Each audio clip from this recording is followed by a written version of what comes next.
అది ఒక బస్టాండ్. ప్రయాణికుల అరుపులు, పేలాలు అమ్మే కుర్రాళ్ళ కేకలతో గందరగోళంగా ఉంది.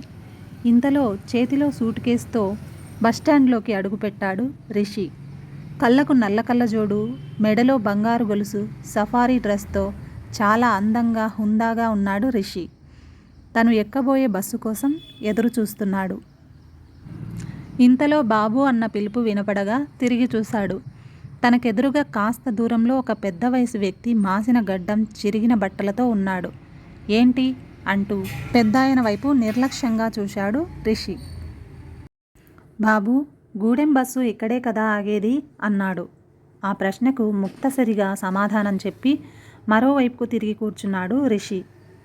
మళ్ళీ బాబూ అని పిలిచాడు అదే పెద్దాయన. ఏమిటన్నట్టు అసహ్యంగా మొహం పెట్టి కళ్ళతోనే ప్రశ్నించాడు రిషి. రిషి చూపులకు భయపడ్డ పెద్దాయన, ఈ బస్సు జంక్షన్లోనే ఆగుతుందిగా బాబు అన్నాడు. ఆగుతుందిలే అని చెప్పి మళ్ళీ మొహం మరోవైపుకు తిప్పుకున్నాడు రిషి.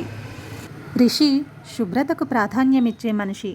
అలాంటి రిషి అపరిశుభ్రంగా ఉన్న ఆ వ్యక్తితో మాట్లాడడానికి అదో రకంగా ఫీల్ అవుతున్నాడు. ఈ బస్టాండ్లో ఇంతమంది ఉండగా నన్నే అడగాలా అని తిట్టుకోసాగాడు.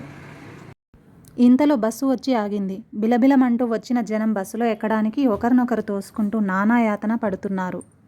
కొందరైతే బస్సు కిటికీ గుండా చేతి రుమాలు, బ్యాగులు వేసి సీట్ రిజర్వ్ చేసుకుంటున్నారు. రిషి కూడా తన సూట్ కేసును ఒక సీటులో పెట్టి అందరూ ఎక్కాక ఎక్కచ్చులే అని కిందే ఉండి చుట్టూ పరిశీలించసాగాడు. కొద్ది నిమిషాలకి హఠాత్తుగా బస్సులో నుంచి బాబూ మిమ్మల్నే అంటూ గట్టిగా అరుపు వినబడడంతో అటువైపు చూశాడు రిషి.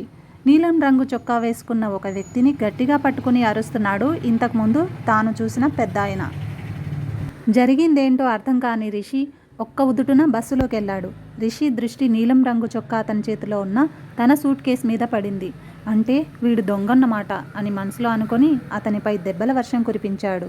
ఇంతలో జరుగుతున్న గొడవ చూసి అక్కడికొచ్చిన కానిస్టేబుల్ జరిగింది తెలుసుకుని ఆ దొంగని లాఠీతో కొట్టుకుంటూ స్టేషన్కి తీసుకెళ్లాడు.